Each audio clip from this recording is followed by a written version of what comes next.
በማስቀጠል የተከበሩ ዶክተር ደሳለኝ ጫኔ፣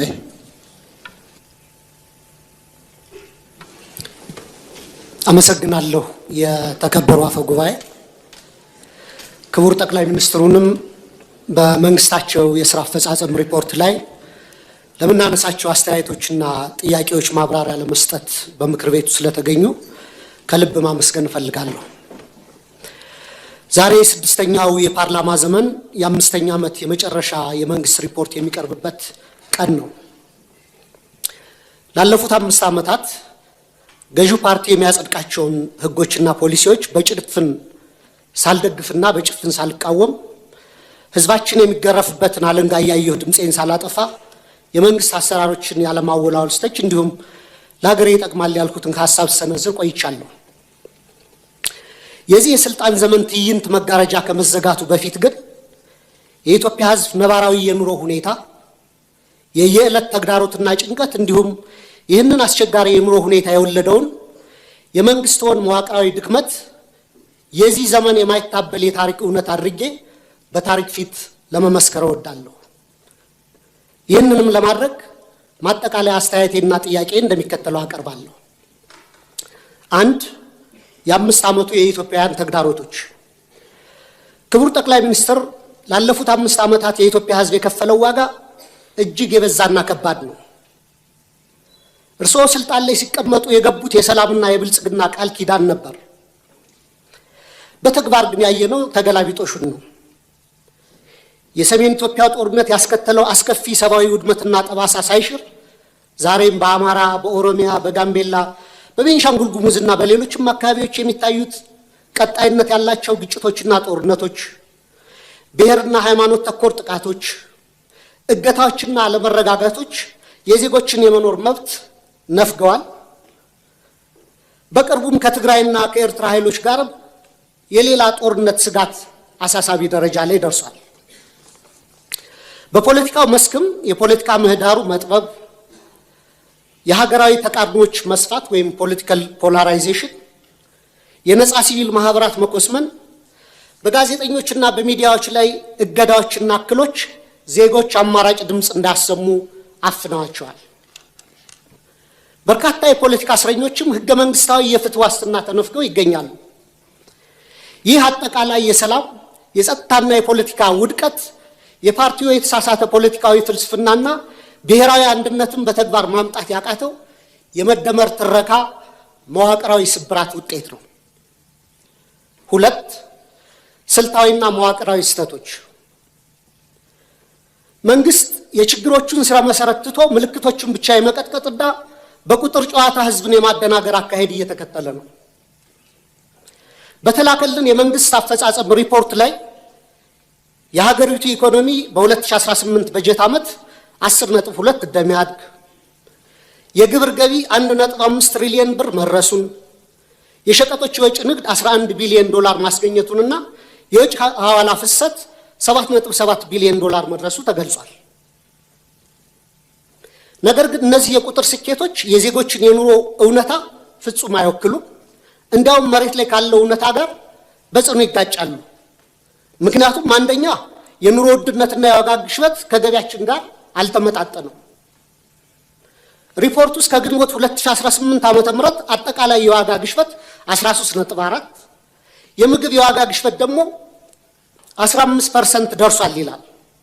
ይህን ግሽበት ለመደጎም መንግስት 379 ቢሊዮን ብር ማውጣቱ ቢገለጽም በተግባር ግን ባለፉት ዓመታት የተተገበረው የማክሮ ኢኮኖሚ ማሻሻያ ዝቅተኛውን የማህበረሰብ ክፍል ለከፋ ድህነት በዳረገበት ሁኔታ ላይ እንገኛለን። ማሻሻያውን ተከትሎ የመጣው ሰማይ የነካ የዋጋ ግሽበት በሚሊዮኖች የሚቆጠሩ ዜጎችን የመግዛት አቅም ሙሉ በሙሉ አሳጥቷል። ይህንንም ተከትሎ ቋሚ ደሞዝ የሚከፈላቸው የመንግስትና የግል ድርጅቶች ሰራተኞች፣ ዝቅተኛ ገቢ ያላቸው የከተማ ነዋሪዎች፣ አነስተኛ ነጋዴዎች፣ አነስተኛ ይዞታ ያላቸው አርሶ አደሮችና አርብቶ አደሮች ወገኖቻችን በስውር ረሃብ ውስጥ ወድቀዋል። የቤት ኪራይ ከአብዛኛው ዜጎቻችን ወርሃዊ ገቢ በላይ ሆኗል። በአሁኑ ወቅት በሀገራችን መካከለኛ የሚባል የህብረተሰብ መደብ ጠፍቶ ጥቂት እጅግ የበለጸጉና አብዛኛው በድህነት የሚማቀቅ ሁለት መደቦች ሆነዋል።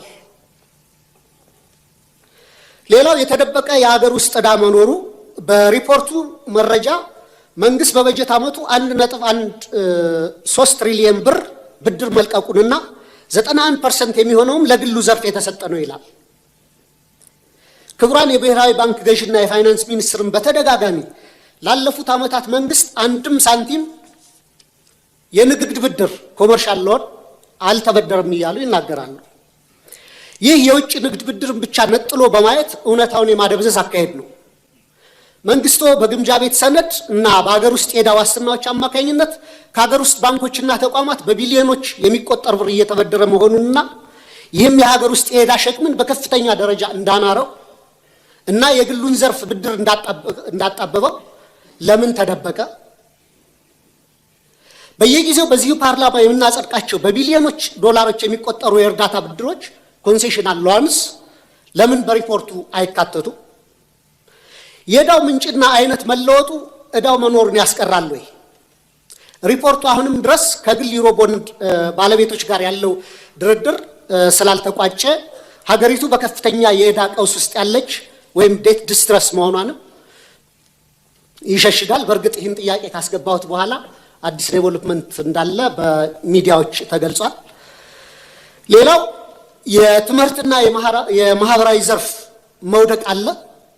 በሪፖርቱ ላይ 26 ቢሊዮን ተማሪዎች መመዝገባቸው በስፋት ቢወራም የ12ኛ ክፍል ማጠናቀቂያ ፈተና ከወሰዱ ተማሪዎች መካከል 50% እና ከዛ በላይ ማምጣት የቻሉት 8.7% ወይም 50 ሺህ ተማሪዎች ብቻ ናቸው። ይህም የመንግስትን የትምህርት ጥራት መዋቅራዊ ኪሳራ የሚያሳይ ነው።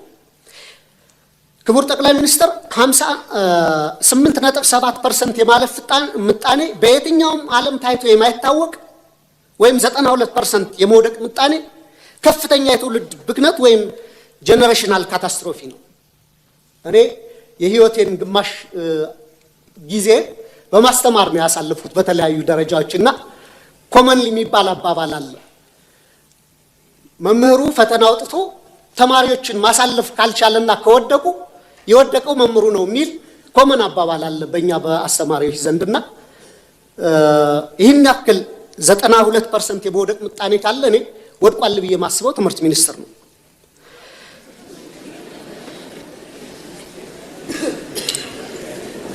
በዚህ ሁሉ ተስፋ አስቆራጭ ሂደት ውስጥ አልፈው ለሚመረቁ ወጣቶችም የስራ ዕድል የለም።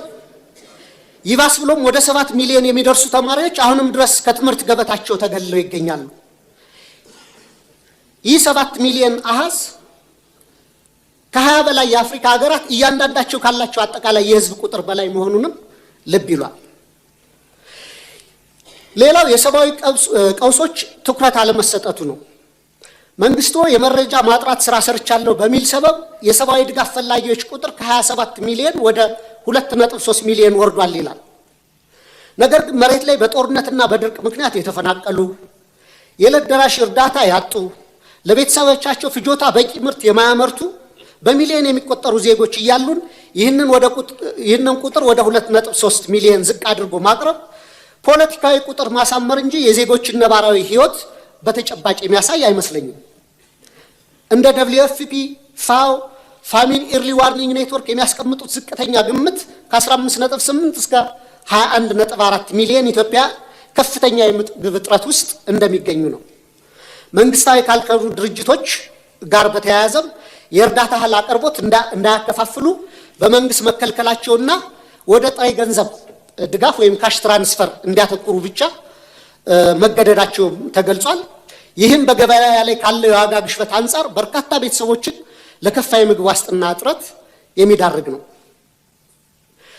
የዓለም አቀፍ የገንዘብ ድርጅት እና የዓለም ባንክ በርካታ ገንዘብ ዶላር ወደ ኢትዮጵያ ኢኮኖሚ ኢንጀክት እያደረጉ ነው፣ ፓምፕ እያደረጉ ነው። ይህ መግባቱን ተከትሎ ደግሞ የመጣው ጊዜያዊ የማክሮ ኢኮኖሚ መረጋጋት ታይቷል።